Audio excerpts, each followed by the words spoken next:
They were sworn to poverty, chastity, and obedience, yet they became the wealthiest and most feared organization in medieval Europe. A brotherhood of warrior monks who were supposed to protect pilgrims on dusty roads, somehow evolved into the world's first financial superpower. And their sudden destruction came not from enemies on the battlefield, but from a king who owed them more money than he could ever repay. This is the rise and overnight annihilation of the Knights Templar, the order that learned the power of money long before the rest of the world understood it. It begins in 1119 after the First Crusade, when Christian pilgrims traveling to Jerusalem faced constant danger from bandits. 9 knights, led by Hugis de Payens, pledged to defend them, living in near poverty and sleeping in stables beneath the ruins of the Temple of Solomon. They were humble, unknown, and dangerously close to collapsing before they ever began. But then, something remarkable happened. The Church took notice, first with suspicion, then with admiration, and Pope Innocent II granted the order extraordinary privileges. They were exempt from taxes, beyond the reach of kings, and answerable only to the Pope himself. This was the beginning of something Europe had never seen before, a power structure that sat outside national control.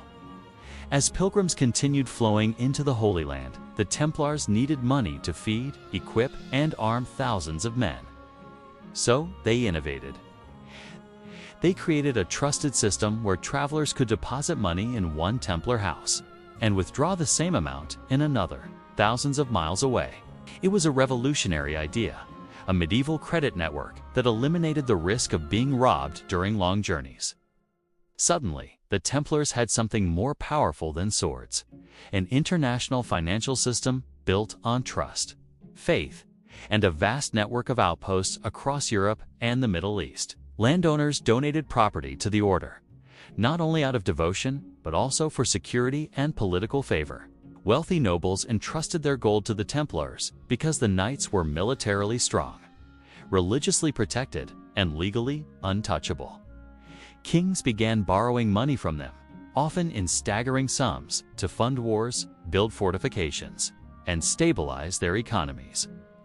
In a world without central banks, the Templars became the safest, most reliable lender in existence.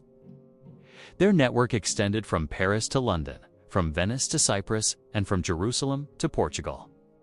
They owned entire villages, fleets of ships, and massive farms that produced continuous streams of revenue.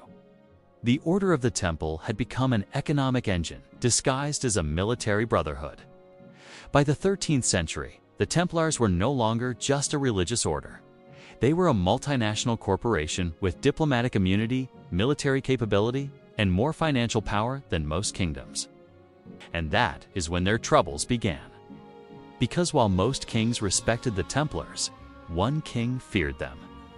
He feared their influence, envied their wealth, and most importantly, owed them a crushing amount of money. That king was Philip IV of France, known as Philip the Fair, and he was about to rewrite history with greed, desperation, and one of the greatest betrayals Europe had ever witnessed. Philip's treasury was empty. He had waged expensive wars against England and Flanders, debased the currency, and taxed his people until they were on the brink of revolt. Meanwhile, the Templars stood as a towering monument of stability and wealth right in the middle of his kingdom. Philip was not only indebted to them, but he was dependent on them. And dependency breeds resentment. He began spreading whispers that the Templars were corrupt, heretical, and had grown too powerful. Some accused them of secret rituals. Others claimed they worshipped forbidden idols. It didn't matter whether any of it was true. Philip understood a timeless political strategy. When you cannot repay your creditors, destroy them. On Friday, October 13, 1307, Philip made his move. At dawn, across France, royal officers stormed Templar strongholds and arrested every Templar they could find. They seized documents, confiscated treasure, and tortured the knights into confessing fabricated crimes. This date, Friday the 13th, would forever echo with superstition because of the terror unleashed that morning. The Templars were accused of blasphemy, witchcraft, and treason. Charges so absurd that even some of their enemies hesitated. But in politics, truth is irrelevant when accusations are powerful enough. Philip pressured Pope Clement V, who was already struggling to maintain authority, into dissolving the order entirely. But the pressure wasn't a single moment. It was a slow tightening of a political noose.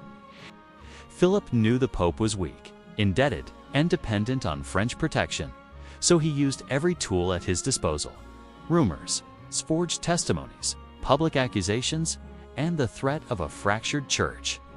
He understood that if he could make the Templars appear dangerous enough, heretical enough, and powerful enough, then the Pope's hand would be forced.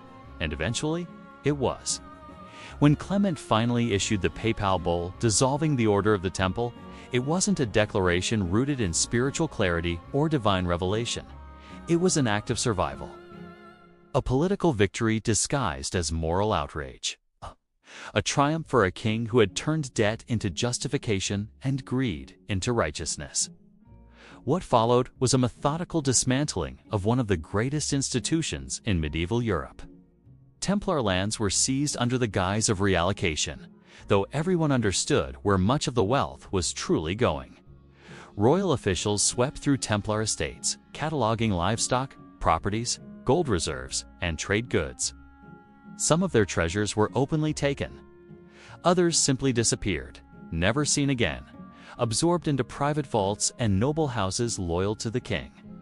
What the public witnessed was presented as justice. But beneath the surface was an organized transfer of power from a religious order to a desperate monarchy. And yet, even in the darkest moments of their downfall, the Templars showed remarkable resilience. Interrogations dragged on for years, with some brothers dying in prison, others mutilated, and many refusing to confess despite unbearable torture. One man above all embodied that defiance: Jacques de Molay, the order's last Grand Master. He had led armies, negotiated with kings, and held authority over Europe's most disciplined military order. But none of that protected him now. Under Philip's shadow, de Molay was imprisoned, humiliated, and condemned. In March of 1314, he was led to a small island on the Seine in Paris, a place chosen specifically for its visibility to the crowds. Wood was piled high. Officials waited for a confession that would legitimize the king's actions. But instead, de Molay did what no one expected. He retracted every forced admission of guilt and declared the order innocent. He stood not as a broken old man, but as a symbol of everything Philip could not control. And for that, he was sentenced to die by fire. As the flames rose around him, de Molay did not scream for mercy or curse his executioners. Witnesses claimed he lifted his voice above the crackling wood and accused the Pope and the king of terrible injustice. He declared that both men would soon face divine judgment, calling them to appear before God within the year. The words shocked the crowd, a final act of defiance from a man with nothing left to lose. And in a twist that only strengthened his legend, both Pope Clement V and King Philip IV were dead within 12 months of his execution. For many, it was a sign that de Molay's curse was real. With their leaders gone and their assets seized, the Templar Empire vanished almost overnight. Their military power dissolved, their commanderies emptied, and their great fleets scattered or absorbed into rival orders. Their financial network, once the most sophisticated system in Europe, collapsed in a single generation. In Paris, their once magnificent headquarters, a fortress of stone, wealth, and authority, was repurposed as a symbol of royal dominance. The king had won, at least on the surface. But although the order was destroyed, their ideas did not vanish. In fact, they spread even further. Templar financial systems, the use of letters of credit, secure deposits, and international clearinghouses became the foundation of early banking across Europe. Merchants copied their accounting methods. Noble families adopted their models for managing estates. And future banking dynasties, including the Medici, built entire empires on principles the Templars had pioneered. The Templars may have lost their land, their titles, and their lives, but their influence endured in the systems that shaped modern finance. Even centuries later, the myth of their lost treasure continued to haunt explorers and storytellers. Legends spread of hidden vaults, secret maps, and gold carried away on the night of their arrest, tales so persistent that they became part of global folklore.